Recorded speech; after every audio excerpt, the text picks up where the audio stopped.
Ahoye momore amane, ahoye waranuyani. Singe singe singe mbai sarani bonbe, kula kula kula kuli povere. Ahoye momore aduwe, ahoye kenelo aman.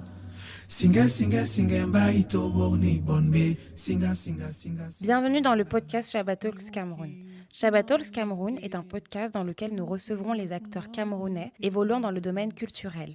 Nous vous présenterons une curation à popularité variable, regroupant créatifs, sportifs et entrepreneurs. L'objectif étant de créer un écrin hétéroclite inspirant où nous évoquerons les spécificités de leur activité, leurs rêves, sans oublier le rapport qu'ils nouent avec leur continent et pays d'origine. Le Shabbat Talks Cameroun est produit par Lida. Ahoye momore amane, ahoye waranuyani. Singa singa singa mbai sarani bonbe, kula kula kula kuli povere.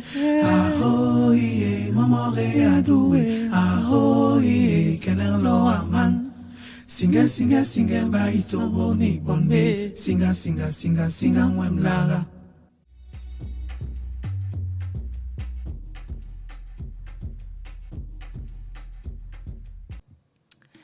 Bienvenue dans le Shabbat Talks. Dans ce nouvel épisode, nous recevons Prince Essaka, entrepreneur culturel camerounais. Bonjour Prince. Bonjour Fatih, comment vas-tu ? Je vais très très bien et toi ? Ça va, grâce à Dieu, on va bien. Alors, est-ce que tu peux commencer par te présenter un peu rapidement ? Alors, Prince Essaka Daido, entrepreneur culturel, Prince comme le titre que je porte. Je suis le fils du feu roi de Sa Majesté Kuala Essaka de Daido, issu d'une longue dynastie royale qui règne depuis 400 ans sur les berges du Vouri. Mais malgré ce destin qui me menait vers d'autres cieux, j'ai décidé de suivre ma passion et amoureux de la culture, j'ai décidé de travailler, d'être dans les métiers culturels. Donc, je suis aujourd'hui entrepreneur culturel. Je fais aussi dans le textile. Je fais du management d'artistes, du booking d'artistes. Je suis un peu un homme qui touche à tout. Ok, et est-ce que tu peux nous dire un peu plus sur le jeune Prince ? En gros, Prince, quand tu étais plus jeune, quel était ton rêve et à quoi tu aspirais ? Alors, la première partie de mon enfance, comme tous les jeunes Camerounais, je rêvais d'être footballeur. J'ai même été en centre de formation. J'ai fait jusqu'à mes 15 ans, je crois, jouer au foot. Après, ma mère, elle voulait pas.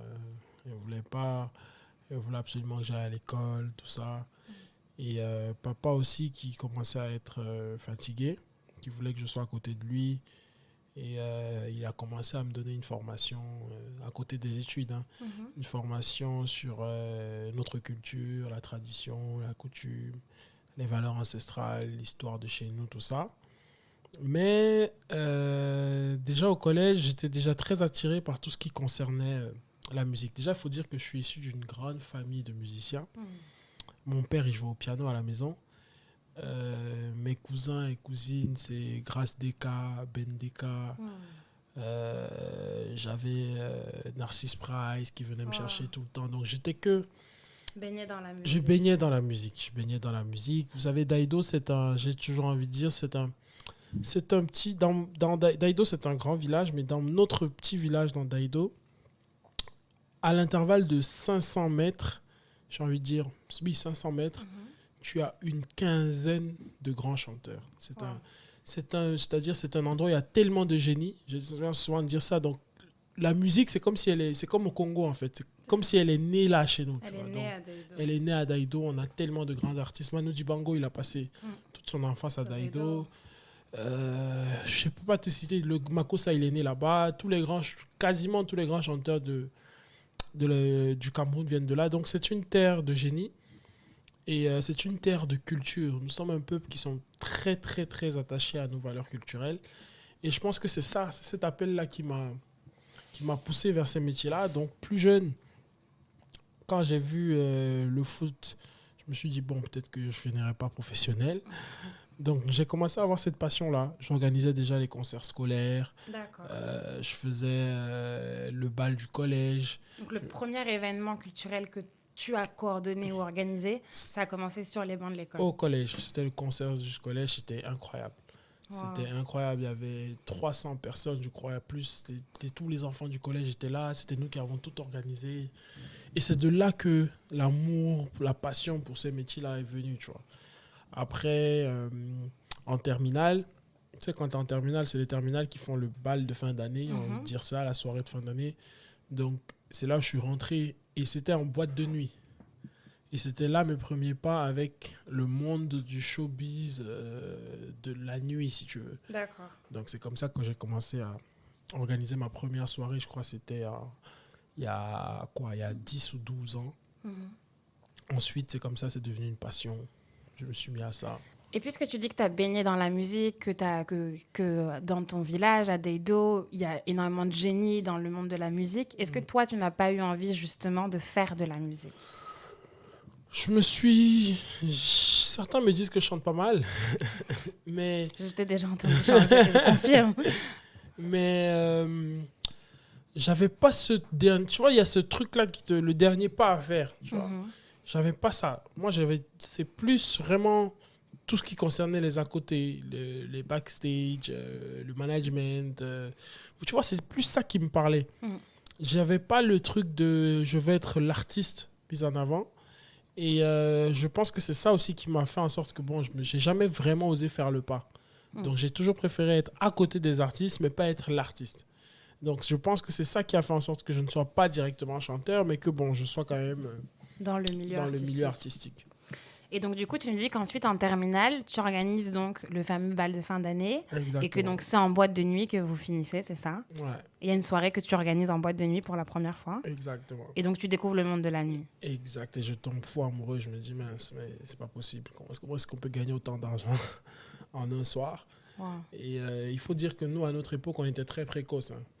On était très précoces. Déjà en seconde, première, tu avais plein de jeunes qui claquaient des millions en boîte de nuit, tout ça.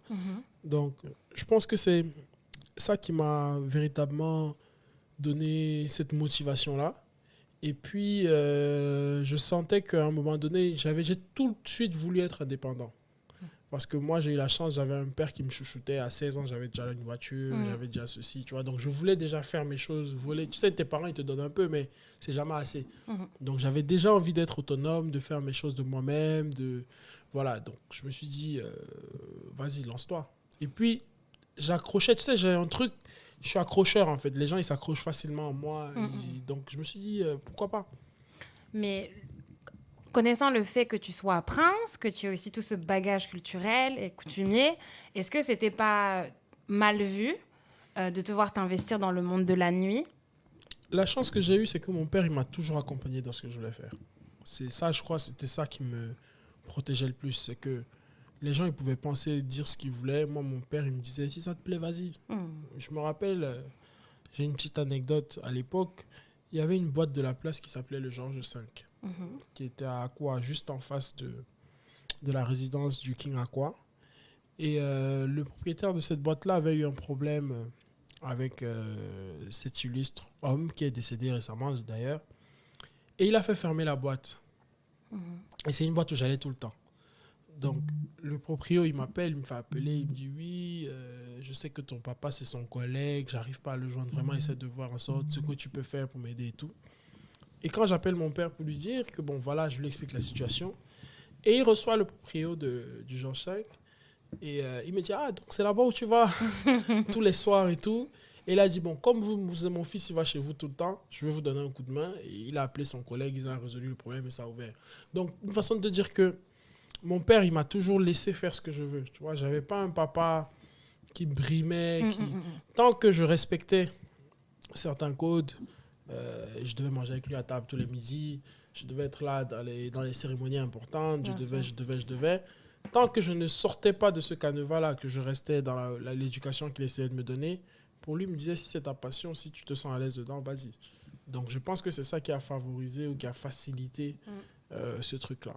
Et tu te voyais où, à l'époque, quand tu étais en boîte de nuit, quand tu commençais à organiser tes premières soirées ? tu te disais dans 10 ans où j'aimerais être? C'était quoi ton aspiration? Moi, j'avais toujours rêvé d'être... À un moment donné, je me suis dit, je vais être le Arthur camerounais. Tu vois, Arthur, Animateur de télé. animateur de télé, Producteur. Tu vois, j'ai toujours rêvé de faire ça, des gros festivals. D'ailleurs, il y a Facebook, tu sais, Facebook, ça rappelle tellement de choses. J'ai organisé mon premier concert indépendant il y a 9 ans, en 2012. Wow. Tu t'imagines, j'avais mis 8 gros artistes sur le même plateau. Pour la fête du Ngondo, justement, j'avais loué le collège Alfred Saquet à la cour. Wow. J'ai mis la sono, j'ai fait les bâches. Et à l'époque, déjà, 7 Mobile de Samuel Eto'o m'avait sponsorisé. Wow. J'ai créé, c'est là d'ailleurs où j'ai créé mon agence. Parce que si tu regardes les papiers de mon agence, je l'ai créé en 2013. Mon agence Daido Company, voilà. Donc, j'avais déjà cet amour-là. J'étais déjà très entreprenant. Et j'ai tout de suite voulu être moi-même mon propre patron, faire mes propres trucs, monter mes trucs. Et comme par bonheur, les gens, ils m'accompagnaient, ils me poussaient, ben, je continuais. Tu vois, mon père, il m'a aidé sur ce concert-là. Je me rappelle, il avait acheté 3 ou 4 billets d'avion. On avait fait venir Douleur. Wow. On avait même essayé de faire venir Charlotte Dipanda. Mais bon, comme il fallait qu'elle vienne avec sa troupe et tout, voilà, ça n'était pas passé. Mais pour te dire que j'avais ce soutien familial-là, ce qui était très important. Et je pense que c'est ça qui a permis en sorte que mon acclimatation dans ce milieu-là soit facile. Et aujourd'hui, avec du recul, est-ce qu'il y a des choses que tu aurais fait autrement? Comment te dire ça? Je pense que j'aurais pu... Je pense que j'ai suivi le chemin qui était le mien, en réalité. Parce que tous les échecs que j'ai eus aujourd'hui, par exemple, c'est ça qui fait ma force. En parlant d'échecs, j'en ai connu, hein. Faut pas est-ce que tu peux nous raconter un de tes échecs? Oh là là, les échecs. Un échec qui t'a marqué particulièrement. Un échec qui m'a marqué. Alors, je me rappelle, j'avais fait une soirée au Biblos à l'époque. Tu sais, le Biblos, là, quand tu fais une soirée, tu dois louer la salle, acheter tout le matos, tout ça. Et j'avais pas eu de sponsor sur la soirée. Et ce jour-là, il a eu une pluie incroyable. Donc, je me suis retrouvé avec la salle à moitié vide. Et le matin, je devais terminer de payer la salle. Donc, tu t'imagines bien que non seulement il fallait payer les boissons, tout ça. Ensuite, donc, je me suis retrouvé dans une galère incroyable. Et ce jour-là, ça avait non seulement fini toutes mes économies, et je me suis retrouvé en train d'emprunter de l'argent pour pouvoir payer. Parce que mon père, il m'a dit, débrouille-toi. Il ne m'appelle même pas, débrouille-toi. Donc, ça m'avait marqué. Et je m'étais dit, plus jamais je vais avoir ce genre de choses. Plus jamais je vais me retrouver en train de faire une soirée qui ne marche pas. Mais ça m'a forgé, ça m'a appris. J'ai recommencé après, recommencé encore. Et puis, il y a eu une autre situation cette année, tout récemment, deux choses qui m'ont touché. J'ai fait un white brunch à Yaoundé. Et puis, tu sais, c'est censé commencer à 14h. Alors, pour rappel, un white brunch, c'est une soirée en blanc brunch que tu as l'habitude d'organiser. Exactement, depuis janvier. Et à 15h, il commence à pleuvoir. Pluie incroyable. Toute la déco que j'ai faite, gâtée, tout ça, machin. Et j'ai quelqu'un qui m'envoie, je fais un snap, je dis, pluie de bénédiction, ça va aller et tout. Et puis, il y a un haters qui me suit, qui me dit, ah non, c'est la malédiction, c'est bien fait pour toi, et tout. Je dis, ok. Et puis, vers 19h, 20h, la pluie s'arrête. Et là, tu as tout le monde qui débarque. Emma Loès, Bédel, tous ceux qui étaient invités, il y avait un mariage la veille. Tous ceux qui étaient à ce mariage-là, ils commencent à débarquer. Et à 23h, on fait un full. Mais quand je te dis un full, il n'y avait même plus de salon. Et je me suis dit, ce métier est incroyable. Mais si je n'avais pas le sang-froid, j'aurais abandonné. Carrément, j'aurais dit, non, c'est pas possible. J'abandonne, tout ça. Et c'est là, ce soir-là, justement, la petite histoire avec toi, Fatih. C'est ce soir-là que Emma me dit, Emma Loès, il faut que tu fasses White Brunch Abidjan. Je dis, si tu si tu nous accompagnes, il n'y a pas de problème. Et puis, je dis, ok. Et puis, je t'en parle et tu me dis, si tu veux faire ça, je te soutiens. Et c'est comme ça que je me suis lancé dans cette aventure folle qui, aujourd'hui, pour moi, reste l'une des meilleures aventures que j'ai eues. C'était quelque chose d'incroyable. Pour expliquer pour les gens qui nous écoutent, le White Brunch, c'est donc une soirée qui a lieu habituellement au Cameroun. tout en blanc. Et Maloès, qui est donc une influenceuse ivoirienne, est venue, était à un mariage au Cameroun et a assisté à cet événement malgré la pluie. Et elle a tellement apprécié l'événement qu'elle a souhaité que l'événement soit délocalisé au moins pour une soirée en Côte d'Ivoire. Et il faut dire que la pluie te suit partout, puisqu'en Côte d'Ivoire aussi... Il a aussi plu. Donc, tu vois, il y a toutes ces... Et c'est ça qui est beau dans ce métier, c'est qu'il y a toutes ces... Tu passes par toutes les émotions. Ouais. Et ça te forge en caractère. Tu te dis jamais, il ne faut pas que j'abandonne. Rappelle-toi, à Abidjan, il pleuvait, mais on était là, on s'enjaillait. Ouais. Et ça a retenu les gens, Et ça a retenu les gens, tout ça. Donc, j'ai même eu... Je t'ai même pas raconté, j'ai eu pire quand je reviens à Douala. Je loue un lieu pour faire une autre édition du White Branch. Et d'habitude, j'ai l'habitude, tu sais, quand tu fais un événement, tu peux payer une moitié avant et tu payes l'autre moitié après. Surtout un événement où tu vends des tickets, tout ça. Donc, je m'accorde avec la dame et le jour de l'événement, elle me dit, non, monsieur, si vous ne payez pas tout, il n'y a pas d'événement. Je dis, mais comment ça, je paye tout? Après, elle me dit, elle n'était même pas là, elle était à Paris. Elle dit, je vous donne 30 minutes pour me ramener tout l'argent et vous me donnez une caution en plus. Le jour de l'événement, hein. Genre, il était 10h, l'événement, il commençait à midi. Et le jour de l'événement, à midi, à 11h, elle donne les instructions à son gardien, fermez mon portail, j'annule tout. Et j'avais quoi? J'avais un anniversaire de ma tante, j'avais 80 personnes qui avaient réservé, tout ça qui commençait à arriver. Panique totale. Et là, on trouve un plan B, on appelle l'hôtel La Falaise, Bodanjo, tac, tac, tac. Il nous dit, c'est OK, venez, on vous donne l'espace. J'ai commencé à appeler tous les restaurants de la ville, commander de la nourriture de gauche à droite, tac, tac, tac. Finalement, à 16h, on a terminé l'installation là-bas, on a commencé la soirée. Et la soirée, elle était magnifique. Je te dis magnifique. Comme quoi, c'est des leçons de vie. Il ne faut pas abandonner, il ne faut jamais baisser les bras, il faut surtout avoir le sang-froid. Faire preuve de résilience. Exactement. Exactement, et c'est ce que j'aime beaucoup dans ce métier. Et c'est un métier où on apprend tous les jours. On apprend tous les jours. Et c'est toutes ces expériences-là qui ont permis à ce que les gens ils se disent, je crois finalement ce gars-là, il est bon. Moi, j'ai une question. Pourquoi tu fais ça? Pourquoi? Le vrai pourquoi? C'est une passion. C'est une passion avant tout. Tu sais, j'ai envie d'être dans 5 ans... tu vois les Grammy Awards. Oui. Tu vois, les Grammy Awards, c'est une entreprise événementielle comme la mienne qui l'organise une fois par an et gagne des millions de dollars. Et l'année prochaine, ils ont un immeuble où il y a 600 personnes qui travaillent sur cet événement. J'ai envie d'atteindre ce niveau. J'ai envie de mettre le Cameroun sur la carte des pays dans le monde qui existent à travers le tourisme événementiel. C'est-à-dire, on se dit, chaque année, il y a 1, 2, 3 gros événements au Cameroun ou en Afrique d'ailleurs, et on y va et que ce soit moi qui l'organise. C'est un challenge. C'est un challenge au-delà de l'argent que tu peux générer, que tu peux gagner. Mais c'est plus une passion. C'est plus une passion. J'aime ce métier. Et tu as aussi envie de porter haut les couleurs du Cameroun et de la culture camerounaise. Je le revendique toujours. Je le revendique toujours partout où je passe. Je mets très haut mon nom, d'où je viens, le drapeau de mon pays. Je ne me suis jamais fait passer pour... souvent, on me dit quand je vais... Ah, where you from? You from France? Je dis non, Cameroun. Donc, c'est ma façon à moi, c'est ma contribution à l'édifice de l'émergence de ce pays. De se dire qu'à travers ce que je fais, tu sais, là, je suis en train de travailler sur un événement dont on va parler. On emploie plus de 200 Camerounais.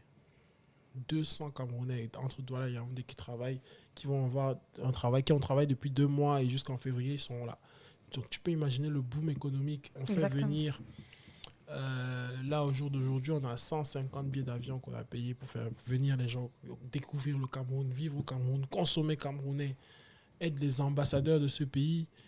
Il n'y a pas mieux. C'est un challenge palpitant, c'est excitant, c'est tout ce que tu veux. Mais c'est une fierté pour nous, tu vois. C'est une fierté pour nous quand ces gens-là, ils arrivent à la fin de la journée. Oh, j'ai trop aimé le Cameroun. Moi, il n'y a rien. C'est la meilleure chose. Ça, c'est le pourquoi. C'est le pourquoi. Est-ce que tu peux nous expliquer alors quel est ce projet et qu'est-ce que tu fais actuellement autour du Cameroun? Actuellement, on a, avec une équipe de jeunes de la diaspora qui travaillent aussi dans le domaine, on a décidé d'organiser un événement qui s'appelle The Place to Be, qui est en réalité, c'est une espèce de festival, mais c'est une série de showcases qui commence le 17 décembre et qui va se terminer à la fin de la CAN le 6 février. C'était une façon pour nous, on s'est dit, notre pays va accueillir une compétition comme la CAN, c'est historique. Qu'est-ce qu'on peut faire pour accompagner ce truc pour que les gens, quand ils viennent au Cameroun, ils repartent avec une vraie image du Cameroun? Donc, on a mis sur pied ce festival-là où on invite chaque soir un artiste. C'est du jamais fait en Afrique. Jamais vu. Un artiste, bien évidemment, des artistes locaux, des artistes du continent, mais aussi et surtout les artistes internationaux. Parce que, bon, depuis 5-10 ans, on a l'impression que c'est à chaque fois les mêmes artistes qui viennent. C'est les mêmes noms à chaque fois. Ils viennent, ils repartent, ils reviennent. Le public, il ne découvre pas d'autres choses. Donc, nous, on s'est dit, on va faire venir ces artistes-là. On va faire venir du personnel hautement qualifié pour 2 raisons. La première, pour former les jeunes serveurs d'ici et pour donner aussi une qualité, montrer aux Camerounais une expérience, leur faire vivre une expérience différente en termes de qualité de service. Là, ils comprendront que quand on se plaint du service, c'est parce qu'effectivement, il y a mieux. Parce que beaucoup connaissent ceux qui voyagent, mais ceux qui n'ont pas la chance de voyager, de voir d'autres choses, on leur ramène ce service-là ici, on leur ramène ce clubbing de qualité ici, pour qu'ils se disent que wow, notre pays aussi peut faire ce genre de choses. C'est toujours ce rêve-là qu'on veut faire, qu'on veut donner à la jeunesse, à la jeune génération, de se dire que wow, voilà un gars qui vient de Daido, qui arrive à faire venir designer au Cameroun, qui arrive à faire venir, je sais pas, Fivio, qui arrive à faire... Donc, si lui, il a pu le faire, moi qui suis de Tuji, moi qui suis de Garoua, moi qui suis de 5000 images, je peux aussi le faire si je travaille. Donc, j'ai pas besoin de rêver en dehors de mon pays, je peux réaliser mes rêves chez moi. Donc, nous, c'est comme je t'ai dit tout à l'heure, de placer la carte du pays, du Cameroun, que le Cameroun soit reconnu aussi comme une destination où il fait bon vivre, où on peut s'amuser, où on peut être en sécurité, où les gens ils savent s'amuser, où les gens ils sont accueillants, où voilà. Donc c'est ce challenge-là qu'on a mis sur pied avec The Place to Be.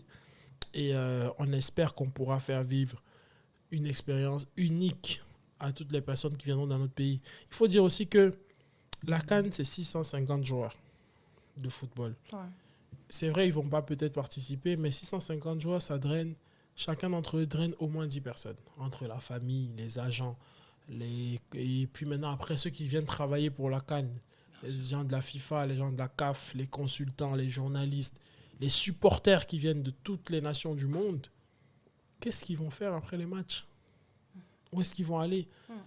Donc, c'était de leur donner un espace qui répond aux normes et aux standards internationaux de service, d'accueil, de qualité, et de leur dire, voilà un espace où vous pouvez venir tous les soirs. Vous avez des artistes de tous les pays. On a pris des lusophones, on a pris des anglophones, on a pris des francophones, on a pris des Français, on a pris des Américains.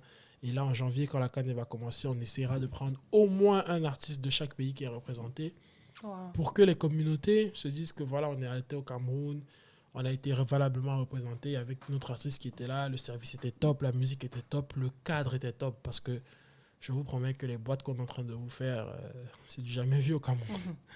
Donc voilà, en gros, ce sur quoi on est en train de travailler, c'est une vraie machine parce que c'est 54 jours d'affilée. Là, je dors plus là. C'est parti. C'est-à-dire que chaque soir, il va y avoir un artiste qui se produit. Chaque soir, un artiste qui se produit. En simultané, je précise. En simultané, dans 2 clubs différents, dans 2 villes. Exactement, à Douala et à Yaoundé. Sachant qu'il y a un club que vous êtes en train de monter sur pied qui n'existe pas encore, qui sera donc au Palais des Sports de Yaoundé. Dans la salle annexe, la salle de basket, le gymnase, si tu veux, du Palais des Sports, qu'on va transformer pour l'occasion en club éphémère. Ouais. Mais ça, c'est un modèle, il faut qu'on le dise, on s'est inspiré un peu de Cannes. Pendant le festival de Cannes, il y a des clubs éphémères comme le Gotha, par exemple. Oui. Ils arrivent, ils prennent une salle, ils la customisent en boîte de nuit. Cannes en France. En France, la ville de Cannes, voilà. Ils la customisent en boîte de nuit et ils font tous les soirs, après le festival, une grosse soirée. Ils font pareil pendant le Grand Prix d'Abu Dhabi, pendant le Grand Prix de Monaco, c'est pareil. Donc on s'est dit, nous aussi, on accueille un grand événement sportif qui est la Coupe d'Afrique des Nations.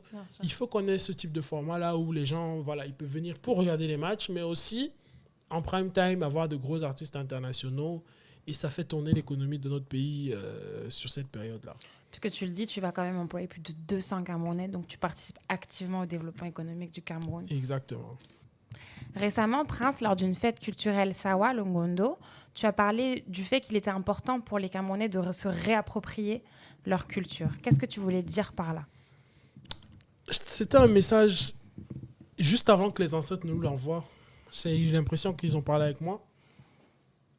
Tu sais, aujourd'hui, notre société assiste à beaucoup de dérives. C'est parce qu'on a perdu ça, justement. On est devenus des robots. On est devenus des pâles copies de nous-mêmes. Aujourd'hui, je vois des gens qui ont du mal à dire un mot dans leur langue vernaculaire, qui ont honte de dire qu'ils sont, je sais pas, Bamileke, Tone, Betty, ce que tu veux. Je pense que l'émergence de ce pays ne se fera que lorsque la jeunesse aura compris que on a des valeurs ancestrales et culturelles, qu'on se les réapproprie et qu'on se mette dans l'air des temps. C'est-à-dire que la tradition, c'est pas toujours quelque chose de mauvais, c'est quelque chose qui peut être, c'est quelque chose qui peut être remodulé avec la mondialisation et ça peut être un levier fort de développement, que ce soit de façon personnelle ou même de développement du pays. Aujourd'hui, vous voyez une fête comme le Ngondo, par exemple, qui est un grand festival culturel, ça génère des gens touristes qui viennent du monde entier. Il y a des gens qui travaillent, ça fait bouger l'économie. Mais au-delà de tout ça, les jeunes, ils y sont pas assez représentés, malheureusement. Tu vois, il y a beaucoup de vieux, il y a un peu de jeunes qui viennent. Ils ne participent pas assez. Ils participent pas assez, alors qu'ils devraient, parce que c'est à eux de faire en sorte que notre culture ne meure pas. Parce que tant qu'on aura perdu ça, on sera un peuple, insipide. Vous voyez aujourd'hui la Chine, ils sont aussi forts parce que malgré toutes les avancées technologiques, ils restent forts et attachés à leur culture. Et je pense que notre pays ne pourra avancer que si la jeunesse de ce pays se réapproprie ces valeurs-là. On ne connaîtra plus toutes les dérives qu'on voit aujourd'hui sur Internet. Ça part dans tous les sens. La prostitution, toutes ces dérives-là, en plus, ils ont prononcé ce mot pendant le Ngondo, j'étais mort de rire. Les sextapes, c'est pas des choses qui sont dans nos cultures. C'est pas des choses... Ça rentre pas dans nos codes, dans nos mœurs. Je pense qu'il faudrait que nous, jeunes, à un moment donné, qu'on se dise que voilà, on est des Africains d'abord. Et on a notre façon de penser, on a notre façon de voir. On est nous. Et après cela, on verra, tout le monde va grow up, comme on dit en anglais. Maintenant, si on veut encore aller plus loin, quel est le regard que toi, tu portes aujourd'hui sur la culture camerounaise, sur l'évolution de la culture camerounaise et sur la valorisation de cette culture ? Alors, je pense, en tant que... Je suis en plein dedans, parce que j'ai oublié de donner ma casquette. Je travaille avec des artistes comme Blanche Bailly, dont je gère le booking management. Donc, c'est des questions qui me touchent personnellement. La culture camerounaise est, j'ai envie de dire, elle est encore embryonnaire. La musique en général, la musique, les arts, même nous, ce qu'on appelle aujourd'hui les influenceurs camerounais, on n'a pas la même place que dans certains autres pays africains. Et nous, c'est notre combat. Aujourd'hui, quand tu regardes le pays le plus proche, à côté, c'est vrai, on ne peut pas comparer le Nigeria. Tu vois, ils ont lancé, par exemple, le nouveau maillot de l'équipe nationale. C'est des influenceurs et des artistes nigérians qui ont fait la promo. Donc, c'est-à-dire que tu comprends à quel point ils sont valorisés. Leur travail est reconnu par non seulement les multinationales, les entreprises, mais aussi par l'État. Et il y a un pays qui essaie de faire pareil, c'est la Côte d'Ivoire, où aujourd'hui, on y était il n'y a pas longtemps. Tous ceux qui sont dans les métiers de l'art, de la culture, ils sont valorisés par leur pays. Le gouvernement les reçoit, il les écoute, il les encourage, il les accompagne. Donc nous, le combat qu'on a aujourd'hui, c'est d'essayer de faire en sorte que le Cameroun se greffe à ça. Parce que nous, on a un vrai vivier, c'est-à-dire il y a de tout au Cameroun. Il y a des artistes, il y a des acteurs, il y a des peintres. Vraiment, on a une richesse culturelle incroyable. Mais je pense qu'on n'est pas assez soutenu, on n'est pas assez accompagné. Mais on se bat de nous-mêmes. Mais il faut aussi avouer, parce que ça va être, si je le dis, c'est que je suis un peu malhonnête, il faut avouer qu'il commence à avoir du changement. Les entreprises commencent à croire. Aujourd'hui, je suis content quand je vois des multinationales, ou je vois des entreprises comme TapTapSend, qui font confiance à cette jeunesse-là, à ces acteurs culturels-là pour promouvoir leur marque. Quand tu roules dans la ville, avant, tu voyais que des gens, on allait chercher, je me rappelle à l'époque, on allait chercher des mecs comme des Michael Power, on ne savait pas d'où ils venaient pour faire la com ici. Maintenant, aujourd'hui, tu vois des Stanley No, tu vois des Blanche Bailly, tu vois des Muriel Blanche, tu vois des Poupies sur les panneaux, tu vois des Ivana Ononino. C'est-à-dire que tu vois des biscuits de mer, tu vois. C'est-à-dire, on commence à valoriser nos propres acteurs culturels. Et je pense que si le peuple suit la tendance, parce que je pense qu'ils n'ont pas encore compris, quand je regarde les commentaires, certains comprennent, mais beaucoup n'ont pas encore compris que c'est des métiers d'avenir. Quand vous grandissez, quand vous faites grandir vos acteurs culturels, vous faites grandir aussi votre pays. C'est-à-dire que vous amenez le regard du monde sur votre pays. Ce sont vos ambassadeurs. Ils vous représentent. Donc, soutenez-les. Ne criez pas. Moi, souvent, on m'appelle pour booker mon artiste. Je donne un tarif. Et tout le monde crie « Oh, c'est trop cher, ça prend pour qui ?» Machin, des trucs comme ça. Mais ils sont prêts à payer 100 fois plus pour des gens qui viennent d'ailleurs. Je ne dis pas nos artistes ont la même valeur que certains autres, non. Mais au moins, qu'on nous donne les moyens de travailler. Qu'on nous donne les moyens de réaliser dans le domaine de la musique, par exemple, ou même dans le cinéma, de pouvoir réaliser des contenus de qualité. Tu sais aujourd'hui ce que ça coûte de faire une bonne vidéo, d'avoir une bonne séance studio, de faire des shootings, que l'artiste a un line-up, un lifestyle de qualité, c'est de l'argent. Et ça, les Nigériens, ils ont compris. Ils ont mis de l'argent dans leur culture. La Côte d'Ivoire est en train de mettre de l'argent dans leur culture. Et ça fait monter tout le monde. Ça fait monter les industries locales. Et je pense que c'est un modèle qu'on doit aujourd'hui pouvoir aussi copier chez nous. Donc, ça commence, mais on peut mieux faire. Ça commence notamment avec le comité pour la Cannes qui a quand même convoqué un certain nombre d'influenceurs. Pour le lancement de la Cannes, c'est quand même des choses qui commencent à émerger, notamment au Cameroun. Mais c'est vrai que ça a été décrié pendant longtemps. Et si toi, tu devais donner des grandes recommandations pour faire évoluer ça dans le bon sens, par exemple, si tu devais en donner 2 ou 3, quelles seraient ces recommandations ? À l'État ? À l'État ou à l'industrie culturelle, musicale, ou aux gens qui vous suivent ? Je dirais, des initiatives comme celle-là, il faut les encourager déjà. Parce que c'était même impensable dans notre pays il y a quelques années. Et il faudrait que ça se multiplie à tous les niveaux. Là, c'est le ministre des Sports qui a commencé. Il faudrait que le ministre de la Culture suive, le ministre du Tourisme y suit, et que les entreprises locales aussi suivent. C'est-à-dire qu'il y ait cet élan où on se dit, bon, on va mettre ces jeunes-là en avant parce que c'est des gens qui portent nos valeurs, qui nous représentent. Donnons-leur les moyens de faire les choses. Et on se donne une période tampon. Donnez-nous 5 ans, j'ai envie de dire même 3 ans. S'il n'y a pas les résultats, après on verra. Donc, c'est un effort collectif qui doit être fait. Comme j'ai dit, déjà, le peuple qui doit valider au lieu de à chaque fois de crier. Ensuite, les pouvoirs publics et les entreprises privées et parapubliques. Donc, je pense que si à ce niveau-là, il y a des innovations qui sont faites, qu'on nous fait un peu plus confiance et qu'on nous met un peu plus de moyens à disposition, ça va faire grandir ce mouvement-là. Et maintenant, à toi, Prince, qu'est-ce qu'on peut te souhaiter personnellement ? Déjà que The Place to Be marche. Et puis, santé, longévité, le reste, Dieu va donner, Dieu va faire. Shabbat Talks Cameroun est produit par Lida. Abonnez-vous au podcast Shabbat Talks Cameroun sur votre plateforme d'écoute favorite pour ne manquer aucun épisode. À bientôt.